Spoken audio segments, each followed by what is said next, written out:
بسم اللہ الرحمن الرحیم۔ چیس کی طرف سے آپ کو اسلامیات کی کتاب میں خوش آمدید، اور میں ہوں آپ کا معلم ڈاکٹر ضیاء الرحمن۔ اور آج ہم سبق پڑھیں گے وراثت اور وصیت سے متعلق، اور آج کے جو ہمارے حاصلات تعلم ہیں ان کی طرف بڑھنے سے پہلے سبق نمبر ہے 5.2 اور سبق کا عنوان ہے وراثت کی اسلامی تعلیمات، اور آج اس کا دوسرا لیکچر ہے۔ اور آج اس دوسرے لیکچر میں جو ہمارا SLO ہے وہ کیا ہے؟ قرآن و سنت کی روشنی میں وراثت اور وصیت کے احکام و مسائل سے واقفیت حاصل کر سکیں۔ اور آپ یہ جانتے ہیں کہ وراثت کے احکام و مسائل کل ہم پڑھ چکے ہیں، آج ہم پڑھیں گے وصیت کے احکام و مسائل۔ ہمارا دوسرا SLO ہے قرآن و سنت کی روشنی میں وراثت سے محروم کرنے والوں کے لیے وعید سے آگاہ ہو سکیں، کہ جن چیزوں کی ہم نے یعنی کل وراثت کی تفصیل ہم نے پڑھی، اس کے احکام پڑھے، اس کی اہمیت پڑھی، تو اگر اس کے باوجود کوئی آدمی وراثت سے محروم کرتا ہے کسی کو، تو قرآن و سنت میں اس کے لیے کیا وعید آئی ہے ہم یہ بھی پڑھیں گے۔ اور ہمارا تیسرا SLO ہوگا وراثت کی ادائیگی کے فوائد اور عدم ادائیگی کے نقصانات کا جائزہ لے سکیں، یعنی اگر آپ وراثت کو ادا کریں گے جیسے کہ شریعت نے حکم دیا ہے تو اس کے فوائد کیا ہیں، اور اگر آپ ادا نہیں کریں گے، عدم ادائیگی کریں گے، تو اس کے نقصانات کیا ہیں، ان کا ہم جائزہ لیں گے۔ یہ ہمارا آج کا SLO ہے۔ اور صلاحیت کیا ہے؟ خواتین اور یتیموں کی وراثت کی حساسیت کو سمجھتے ہوئے روزمرہ زندگی میں شرعی احکام پر عمل کرنے والے بن سکے۔ دیکھیں، ہمارے معاشرے میں خواتین اور یتیموں کو ان کا حق نہیں ملتا، یہ آپ بھی جانتے ہیں، ہم سب جانتے ہیں کہ اکثر لوگ جو ہے وہ خواتین کو جو وراثت میں ان کا حق بنتا ہے نا، وہ نہیں ملتا۔ وہ بہن ہو تو بھائی سارا حصہ آپس میں تقسیم کر لیتے ہیں، بہن کہتے ہیں تو پرائی گھر چلی گئی۔ بیوی اگر خدا نہ خواستہ بیوہ ہو جائے تو اس کو اس کا حصہ نہیں ملتا، اس کا شوہر کے بھائی بہن اور اس کے ماں باپ آپس میں تقسیم کر لیتے ہیں، بیوی بیچاری کو نہیں ملتا۔ اور جو یتیم بچے ہوتے ہیں ان کو بھی ان کا حصہ نہیں ملتا، چچا قبضہ کر لیتا ہے، تایا قبضہ کر لیتا ہے، ٹھیک ہے؟ تو ان کی حساسیت کو سمجھتے ہوئے کہ کیوں میں چند پیسوں کے لیے، چند مرلے زمین کے لیے، چند کنال زمین کے لیے، کنال بھی کیا ہے تو بہت زیادہ ہے، تو کچھ زمین کے ٹکڑے کے لیے میں ہمیشہ کی اپنی زندگی کو کیا کروں، خراب کروں۔ اس کی حساسیت کو سمجھتے ہوئے ہم یہ لیکچر سنیں گے۔ تو آج کے سبق میں ہم سب سے پہلے ہم وصیت کے بارے میں پڑھ لیتے ہیں۔ یاد رکھیں وصیت کیسے کہتے ہیں؟ ہر وہ کام جس کے کرنے کا حکم کیا جائے اس کو عام طور پہ وصیت کہتے ہیں۔ لغت میں اگر میں آپ کو کسی کام کے کرنے کا کہوں، آپ یہ کام کرنا لازمی، گویا کہ ایک وصیت ہے۔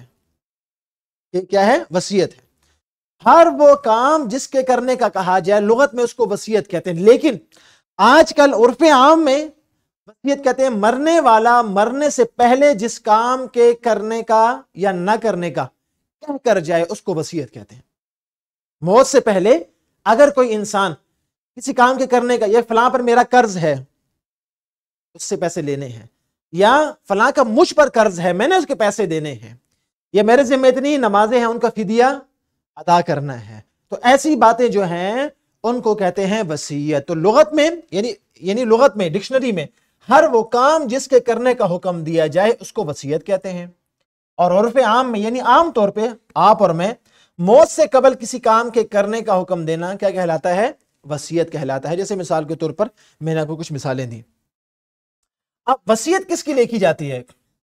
وصیت کس کے لیے؟ اکثر وصیت میں کیا ہوتا ہے کہ میرا اتنے پیسے فلاں کو دے دو، میری وراثت میں سے یہ گھر اس کو دے دو، اتنا حصہ اس کو دے دو، اتنی زمین اس کو دے دو۔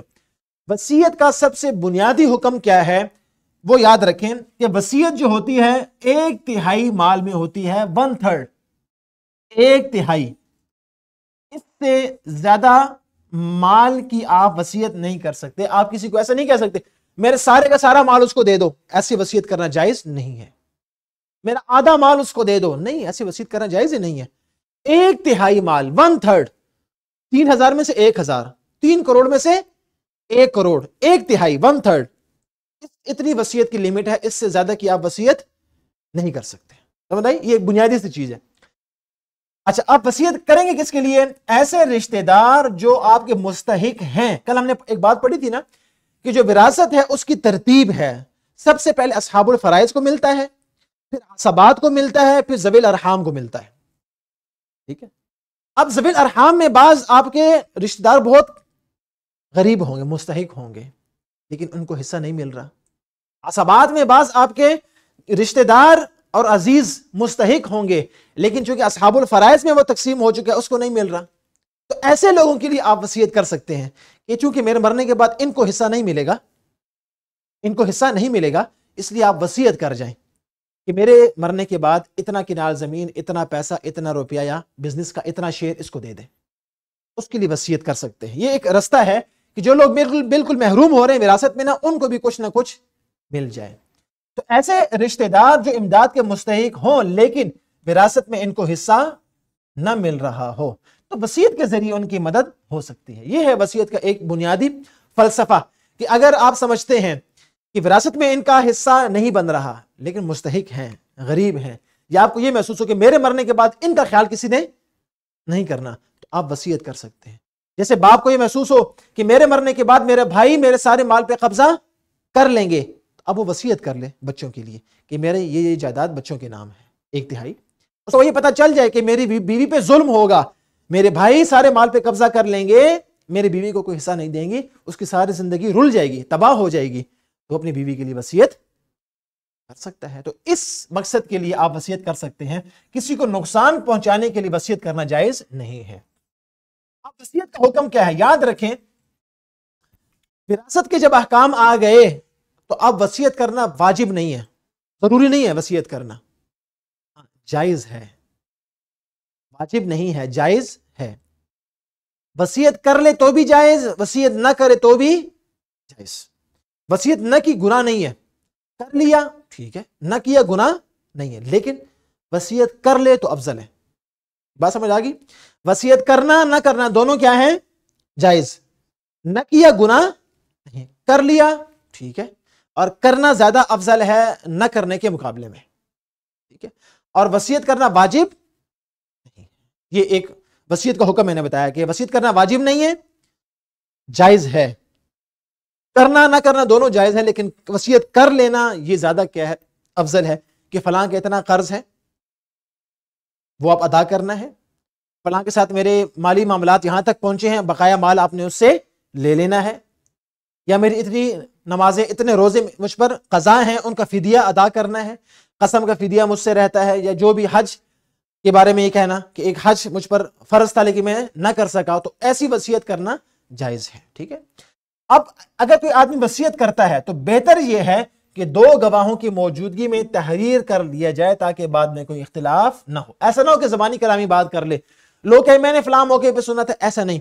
وصیت کا بہتر طریقہ وہ ہے جو شریعت نے بتایا، آپ 2 گواہوں کی موجودگی میں باقاعدہ وصیت کو لکھ لیں کہ میرے مرنے کے بعد یہ حصہ فلاں کا ہے، یہ حصہ فلاں کا ہے، فلاں کو یہ حصہ دے دینا، فلاں کو اتنا پیسے دے دینا، یا فلاں سے اتنے پیسے، ورنہ کل تو ہر ایک یہ کہے گا کہ والد صاحب نے مرنے سے پہلے سارا کام 1/3 مال جو ہے وہ میرے حصے میں دے دیا، دوسرا کہے گا سارا مال مجھے دیا ہے۔ تو اس لیے بہتر یہ ہے کہ جو شرعی طریقہ ہے کہ 2 گواہ موجود ہوں، ان کی موجودگی میں تحریر کر لیا جائے اور 2 گواہ پر موجود ہوں کہ دیکھیں یہ میں نے وصیت کر لی ہے، اور ان سے دستخط لے لیجئے۔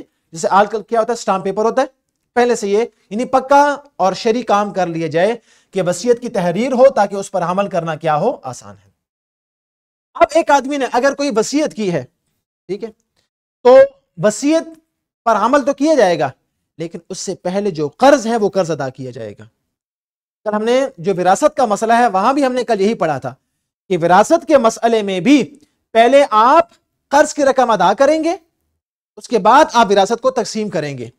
اسی طرح اگر وصیت پر آپ نے عمل کرنا ہے تو وصیت پر عمل کرنے سے پہلے جو قرض والی رقم اس کے ذمہ ہے، اس کے مال میں سے پہلے قرض کی رقم منہا کریں گے اور باقی مال میں سے وصیت ہوگی، ٹھیک ہے۔ اسی طرح اگر کوئی زکوٰۃ، حج فرض تھا، حج نہیں کیا، زکوٰۃ فرض تھی، زکوٰۃ نہیں دی، یا روزوں کا فدیہ تھا وہ نہیں دیا، تو وہ وصیت کرنا بھی لازم ہے کہ میرے ذمہ میں اتنے روزے بقایا ہیں، ابھی اتنے زکوٰۃ، 3 سال کی زکوٰۃ میں نے نہیں دی، 6 سال کی زکوٰۃ میں نے نہیں دی، 20 سال کی زکوٰۃ میں نے نہیں دی، تو وہ زکوٰۃ اس کے مال میں سے ادا کی جائے۔ حج اگر کیا تھا تو اس کی جگہ کسی اور کو بھیج دیا جائے کہ وہ اس کی جگہ کفارے کا حج کر لے۔ تو وصیت پر عمل سے پہلے قرض ادا کیا جائے گا۔ اگر کسی کے ذمے قرض واجب الادا ہو تو اس کی تفصیل وصیت کی صورت میں لکھنا واجب ہے، یعنی آپ کے ذمے واجب ہے ادا کرنا، یاد رکھیں وصیت کی صورت میں اس کو لکھنا ضروری ہے، تاکہ ایسا نہ ہو کہ کل کھڑے ہو کہ ہر ایک کہے ہزار، اتنے ہزار مجھے دینے ہیں، اتنے لاکھ میرے ہیں، اتنے کروڑ میرے ہیں. ایسا نہیں. جو آپ کے ذمہ قرض ہے، اور یہ صحابہ کرام کا اور تابعین کا اور نیک لوگوں کا یہ طریقہ رہا ہے کہ اپنی زندگی میں وہ وصیت ہمیشہ لکھ کے رکھا کرتے تھے کہ میرے زندگی میں اتنا اتنا قرض مجھ پر ہے. یہ اس لیے کہ موت کا کسی کو پتہ ہے؟ موت کا کسی کو پتہ نہیں ہے. کیا آپ کے لین دین، کس نے آپ کے پیسے دینے ہیں، کس کے آپ نے پیسے دینے ہیں. تو اس لیے آج کل بھی اچھا یہ ہے، بہتر یہ ہے کہ جتنا لین دین آپ کا ہے اس کو لکھا جائے کہ میرے اتنے قرض میرے ذمے ہیں یا اتنا قرض میرا کسی اور کے ذمے ہے. اچھا، اب یہ تو ہو گیا وصیت کی بات. قرآن و سنت میں وراثت کا حکم، یعنی اگر آپ وراثت کا حکم، جو وراثت کا کی تقسیم کا حکم قرآن میں دیا گیا ہے، اتنا واضح طور پر کل ہم نے پڑھا تھا نا کہ سورہ نساء میں تفصیل سے ذکر کیا گیا، بہن بھائی کا حصہ، میاں بیوی کا حصہ، اولاد کا حصہ، ماں باپ کا حصہ، اتنی تقسیم کا اتنا واضح حکم. اس کے باوجود اگر آپ کسی کو وراثت سے محروم کرتے ہیں تو یاد رکھیے وراثت سے کسی کو محروم کرنا، کسی کا حصہ بنتا ہے نہ دینا، یہ گناہ کبیرہ ہے. کیا ہے؟ بڑے گناہوں میں سے ایک گناہ ہے، معمولی کام یا معمولی گناہ نہیں ہے. اور آگے حدیث پاک آ رہی ہے، جناب رسول اللہ صلی اللہ علیہ وسلم نے فرمایا جس نے اپنے وارث کی میراث سے راہ فرار اختیار کی، بھاگ گیا، کہ کسی کو وارث کی میراث بن رہی ہے اور وہاں سے بھاگ گیا، اس کو ادا نہیں کر رہا، تو آپ صلی اللہ علیہ وسلم نے فرمایا اللہ تعالیٰ قیامت کے دن اسے جنت کی میراث سے محروم رکھے گا. دنیا کتنے سال جیے گا وہ؟ 50 سال، 60 سال، 100 سال. اس کے بعد کیا؟ ہمیشہ کی زندگی تو وہ ہے نا. تو چند سالہ زندگی کے، چند سانسوں کے لیے، زمین کے چند بیکار ٹکڑوں کے لیے جو کہ آپ کو ملنی بھی نہیں، کل کسی اور کی ہو جائے گی، اس کے لیے اپنی عاقبت خراب نہ کریں. ہمیشہ ہمیشہ کی میراث سے اپنے آپ کو محروم نہ کریں. اس حدیث پاک میں میراث کے حقوق کی اہمیت کو واضح بھی کیا گیا، اور جو ان سے محروم کرتے ہیں ان کے لیے عذاب کی وعید بھی ہے. ٹھیک ہے جی، یہ بات آپ ذہن میں رکھیے. اب وراثت سے آج کل کے دور میں بھی لوگ وراثت سے محروم کرتے ہیں، زمین اور جائیداد، اور اپنی بیٹی کو اگر کیا دے دیا، جہیز دے دیا، تو کہتے ہیں جی بس ٹھیک ہے، بیٹی کو ہم نے جہیز دے دیا تھا، بس اس کی وراثت ہو گئی ہے. نہیں، کس نے کہا؟ وراثت اور چیز ہے، جہیز کو دینا اور چیز ہے. اس طرح تو پھر بیٹے کو پڑھایا بس ختم اس کا حصہ نہیں. بیٹے کو تعلیم، کتنی بیٹے کی تعلیم کی، کتنا خرچہ کیا، کتنا کھانا کھلایا، اس کو پالا پوسا، لباس، صحت، تعلیم، کتنا خرچ کیا، اس کا حصہ تو ختم نہیں ہو رہا. بیٹی کا حصہ ختم ہو گیا، عجیب بات ہے. تو جہیز کے نام پر ان کو وراثت سے محروم کرنا یہ جائز؟ جہیز اور چیز ہے، ٹھیک ہے، وہ آپ نے اپنی خوشی سے دیا، لہذا جہیز کی وجہ سے عورت جو ہے وہ میراث سے محروم نہیں ہوگی. اور یتیموں کی وراثت پر ناجائز قبضہ، یہ بڑا دیکھنے میں آتا ہے کیونکہ کمزور طبقات ہے نا، تو لہذا یتیموں کی وراثت پر کیا ہوتا ہے؟ قبضہ. باپ جیسے ہی فوت ہوتا ہے یتیم بچوں کی وراثت پہ لوگ کیا کر لیتے ہیں؟ قبضہ کر لیتے ہیں. تو اب جہیز کے نام پر خواتین کو وراثت سے محروم کرنا یا یتیموں کو وراثت سے محروم کرنا اسلام کی نظر میں سخت گناہ ہے، بدترین گناہوں میں سے ایک گناہ ہے یہ دونوں گناہ. ٹھیک ہے، اب اگر یہ تمام بات آپ کو اور مجھے سمجھ آ چکی ہے، تو اب اگر ہم وراثت کی ادائیگی کریں گے تو اس کے فوائد کیا ہوں گے، اور اگر وراثت تقسیم نہیں کریں گے اور لوگوں کو ان کا حق نہیں دیں گے تو اس کے نقصان کیا ہوں گے. ایک نظر اس کو دیکھ لیتے ہیں. وراثت کی ادائیگی کا جو پہلا فائدہ وہ ہے صلہ رحمی. صلہ رحمی کا مطلب کیا ہے؟ صلہ رحمی کہتے ہیں رشتہ داروں کے ساتھ رشتوں کو جوڑ کے رکھنا، اپنوں کے ساتھ رشتہ اور تعلق جوڑ کے رکھنا. اب جب آپ کسی کو وراثت دے رہے ہیں، آپ کسی کو بہت کہنا آپ میرے بھائی ہیں، آپ میری بہن ہے، بھائی ہیں، بہن ہے، بچے، یہ وہ، اور وراثت میں حصہ نہ دیں، یہ صلہ رحمی ہے؟ نہیں، یہ قطع رحمی ہے، یہ قطع تعلق ہے، جو کہ جہنم میں جانے کا کیا ہے؟ سبب ہے. تو صلہ رحمی اگر آپ نے دکھانی ہے بہن کے ساتھ، خواتین کے ساتھ، یتیم بچوں کے ساتھ، تو یہ نہیں کہ ان کو ایک وقت کا کھانا دے دیا، اچھا سوٹ لے کے دے دیا، اپنے ساتھ گھر میں رکھ لیا، اچھی جگہ تعلیم دے دی. نہیں، جو اس کا وراثت میں حق بنتا ہے، جائز حق بنتا ہے، وہ اس کو دے دے، یہ ہے صلہ رحمی۔ ہمارے ہاں کیا ہوتا ہے کہ تعلق تو بڑا اچھا ہے لیکن اس کو وراثت میں جو اس کا حصہ بنتا ہے وہ اس کو ادا نہیں کرتے، یہ حرام ہے۔ نمبر 2، باہمی محبت کو فروغ ملتا ہے۔ جب آپ کسی کو اس کا حق دیں گے تو اس کے دل میں محبت کے جذبات ابھریں گے یا نہیں ابھریں گے؟ اس کے دل میں محبت ابھرے گی، اور اسی سے کیا ہوگا؟ باہمی تعلقات میں مضبوطی آتی ہے۔ ایک خاندان میں، ایک گھر میں، اور آپس کے جو تعلقات ہیں ان تعلقات وہ مضبوط ہوتے ہیں۔ ہر ایک کو پتہ ہوتا ہے کہ یہ مشکل وقت میں میرے کام آیا تھا، یہ میرا حصہ کھا سکتا تھا لیکن اس نے کھایا نہیں ہے، بلکہ وراثت کی ادائیگی مجھے فوراً، میرے بھائیوں نے میرا حصہ نہیں کھایا، ان کو میرا حق اور میرے جو جائز حق بنتا تھا، جو کہ ان پر واجب تھا، وہ حق انہوں نے ادا کیا ہے۔ تو بتائیں بہن بھائی کا آپس میں تعلق مضبوط نہیں ہوگا؟ ایک بھائی اگر تگڑا ہے، ایک بھائی کمزور ہے، اور وہ تگڑا بھائی اس کا حق کھا سکتا تھا لیکن وہ نہیں کھاتا، اللہ سے ڈرتا ہے اور اس کا حق دے دیتا ہے، تو بتائیں تعلقات مضبوط نہیں ہوگے؟ بھائی بھائی کے لیے کھڑا نہیں ہوگا؟ کھڑا ہوگا۔ اور اعتماد میں کیا ہوگا؟ اضافہ۔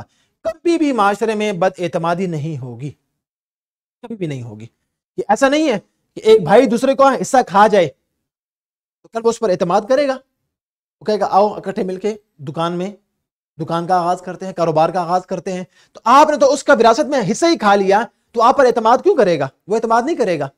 ہاں، آپ نے اس کو وراثت میں حصہ دے دیا کہ بھائی یہ آپ کا حصہ ہے، بہن یہ آپ کا حصہ ہے، یتیم بھتیجے اور بھتیجیاں یہ آپ کا حصہ ہے، میں اس حصے کے لیے اپنی آخرت خراب نہیں کر سکتا۔ اب وہ آپ پر اعتماد کریں گے یا نہیں کریں گے؟ اعتماد کریں گے۔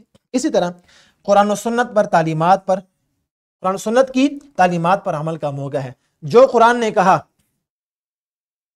کہ خاتون ہو یا مرد ان کو ان کا حق دے دو، للرجال نصیب مما کسبوا وللنساء نصیب مما اکتسبن، کہ مردوں کے لیے ان کا حصہ ہے اور عورتوں کے لیے ان کا حصہ ہے۔ تو قرآن پر عمل ہو گیا۔ حدیث پاک میں وراثت کے بارے میں جو احکام آئے ہیں، وراثت کو ادا کرنے کے جو احکام آئے ہیں، وراثت کو سے محروم کرنے کی جو مذمت آئی ہے، اس سے جب آپ بچ جائیں گے تو قرآن و سنت پر خود بخود کیا ہو جائے گا؟ عمل ہو جائے گا۔ جب آپ وراثت میں کسی کو حصہ دار بنا دیں گے، جو اس کا حصہ بنتا ہے آپ اس کو ادا کر دیں گے، تو آپ دراصل قرآن و سنت پر کیا کر رہے ہیں؟ عمل کر رہے ہیں نا۔ اور اسی طرح جب آپ قرآن و سنت پر عمل کر رہے ہیں تو اللہ کی رضا حاصل ہوگی یا نہیں ہوگی؟ ٹھیک ہے۔ اور آپ دوسروں کے حقوق کو محفوظ کر رہے ہیں، ان کی محافظت کر رہے ہیں، تحفظ کر رہے ہیں ان کا، کہ جو جس کا حق بن رہا ہے آپ اپنا حق لے لیجئے، مجھے آپ کے حق کی اور آپ کی زمین کی لالچ نہیں ہے۔ تو دوسروں کے حقوق کا تحفظ اور معاشرتی انصاف، انصاف تو یہی ہے نا۔ انصاف یہ نہیں کہ 2 روٹی تم نے کھائی 2 میں نے کھائی، 2 آپ نے کھائی اور 2 میں نے کھائی، وہ تو ایک عام سی بات۔ اصل چیز کیا ہے؟ اصل معاشرتی انصاف کیا ہے؟ جس کا جو حق ہے وہ اس کو دے دو۔ ہمارے ہاں کیا ہے؟ زبانی کلامی تو بہت ہے لیکن جہاں پر اپنا نقصان ہو وہاں پر ہم اسلام اور دین اور قرآن اور سنت کو بھول جاتے ہیں۔ اور اب اس کو ذرا اپوزٹ دیکھتے ہیں کہ وراثت کی عدم ادائیگی کے نقصانات۔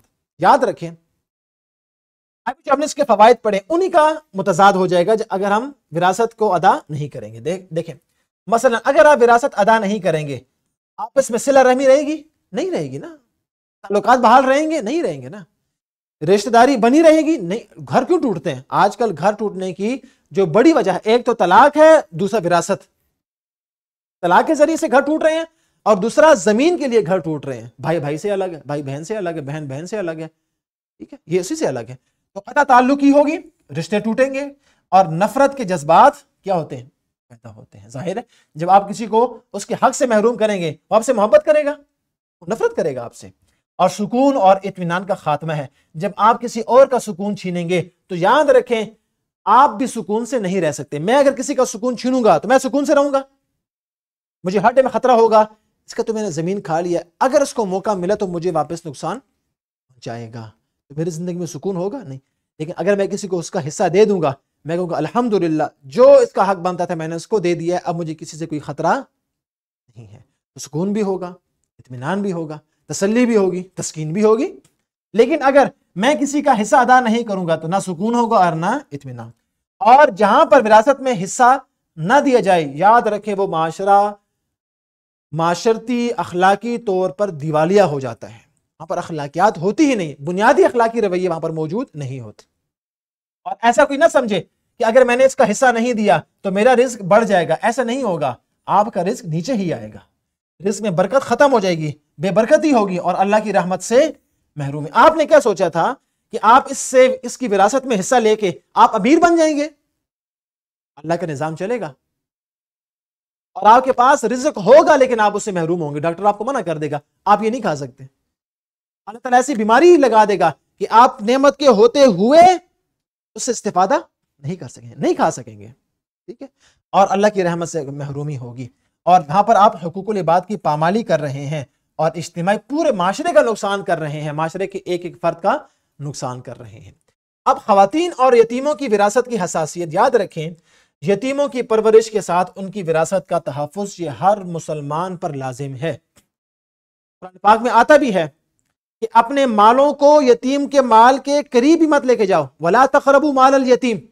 اتنی سخت وعید ہے کہ یتیم کا مال کھانا تو دور کی بات, آپ نے یتیم کے مال کے قریب بھی نہیں جانا.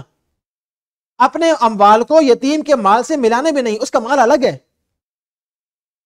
وَلَا تَقْرَبُوا مَالَ الْيَتِيمِ. یتیم کے مال کے قریب بھی مت جاؤ. کیوں؟ آپ جاؤ گے تو شیطان آپ کو اس بات پر دباؤ دے گا, کھا لو خیر ہے کوئی بات نہیں, آپ نے اس کے قریب بھی نہیں جانا. قرآن پاک میں آتا ہے وَلَا تَقْرَبُوا الزِّنَا. زنا مت کرو یہ نہیں کہا, وَلَا تَقْرَبُوا الزِّنَا, زنا کے قریب بھی مت جاؤ, وہ کام بھی نہ کرو جو آپ کو زنا کی طرف لے کے جائے. اسی طرح وَلَا تَقْرَبُوا مَالَ الْيَتِيمِ. یتیم کے مال کے قریب بھی آپ نے نہیں جانا, آس پاس پھٹکنا بھی آپ نے نہیں ہے, دور رہو. اتنی خطرناک چیز ہے. تو یہ جو یتیموں کی مال کی پرورش ان کی کے ساتھ ساتھ ان کی وراثت کا تحفظ کرنا یہ خاندان کے بڑے بزرگوں پر لازمی ہے. اسی طرح خواتین کے وراثتی حقوق, چاہے وہ بیوی ہو, بہن ہو, ماں ہو, ان پر خصوصی توجہ. اب یہ یتیم اور خواتین اگر آپ غور کریں نا تو یہ معاشرے کے کمزور افراد ہیں. اسلام نے کمزور افراد کے حقوق کا تحفظ کیا ہے کہ آپ کو یہ اختیار نہیں کہ آپ کسی کمزور کے مال کو آپ کھا لیں, آپ کو یہ حق کس نے دیا ہے. ٹھیک ہے, تو یتیموں کی پرورش کرنا اور ان کی وراثت کا تحفظ کرنا, بھیڑیا بن کے نہیں, چوکیدار بن کے, کہ میں نہ خود یہ مال کھاؤں گا نہ کسی اور کو یہ ظلم کرنے دوں گا. بہن, بیٹی, ماں, بیوی, اس کے جو خواتین کے وراثتی حقوق ہیں اس پر خصوصی توجہ ہو. آپ بھی میں بھی اپنے خاندان میں یہ بات کریں, کھل کے بات کریں کہ والد صاحب سے کو کہیں اپنی بہنوں کا حصہ آپ نے دے دیا. ٹھیک ہے, آپ کی جو بہنیں ہیں آپ نے ان کا حصہ دے دیا. ماموں ہیں ان سے کہیں آپ نے اپنی بہن کا حصہ دے دیا, آخرت محفوظ کر لی, اپنی کر لی, الحمدللہ. نہیں کی تو فکر مندی کی بات ہے, ان کو اس بات پہ وہ کریں. اور ان حقوق کی ادائیگی سے اسلامی معاشرت کی کیا ہوتی ہے؟ مضبوطی ہوتی ہے. آپ یاد رکھیں وراثت کی ادائیگی سے معاشرتی انصاف قائم ہوتا ہے, یہ ہم نے پڑھ لیا. اور ہر مسلمان کو دوسروں کے حقوق کی ادائیگی کا پابند ہونا چاہیے, یہ آپ پر اور مجھ پر لازم ہے. اور شریعت کے مطابق وراثت کی ادائیگی سے معاشرتی ترقی میں ہم نے اپنا کردار ادا کرنا ہے. آج کی ایکٹیویٹی کیا ہے کہ وراثت کی عدم ادائیگی کے معاشرتی اثرات, اس پر ہم نے بات چیت کرنی ہے. ابھی جیسے یہ کلاس ختم ہوگی ہم اس پر بات چیت کریں گے کہ خواتین اور یتیموں کو وراثت میں حق دینے کی اہمیت پر غور کریں گے, اور اس کی روشنی میں ہم گروپ ڈسکشن کریں گے وراثت کی عدم ادائیگی کے معاشرتی اثرات پر. اور آپ کے لیے گھر کا کام کیا ہے کہ قرآن و حدیث سے وراثت کے احکامات کے مزید حوالہ جات تلاش کریں. کچھ تو ہم نے کل پڑھ لیے اور کچھ ہم نے آج پڑھے, اور ہم نے مزید احکام تلاش کرنے ہیں, اور اس میں ادائیگی کے فوائد اور عدم ادائیگی کے مزید نقصانات پر آپ نے مضمون بھی لکھنا ہے. تو اور اس SLO جو آج ہم نے پڑھے ہیں, 3 SLOs علم کے اور ایک صلاحیت کا, ان SLOs پر ورک شیٹ اور کوشچن بینک دونوں موجود ہیں جو کہ اس ویڈیو کے لنک میں موجود ہیں. آپ ڈاؤن لوڈ کر کے اس کو بھی حل کریں تاکہ اس SLO کو آپ اچھی طرح سمجھ بھی جائیں, اس کی عملی مشق بھی کر لیں, اور بورڈ کے ایگزام کے لیے بھی آپ خوب تیار ہو جائیں. اپنا بہت خیال رکھے گا. انشاءاللہ تعالی اگلی ویڈیو میں پھر ملاقات ہوگی. فی امان اللہ.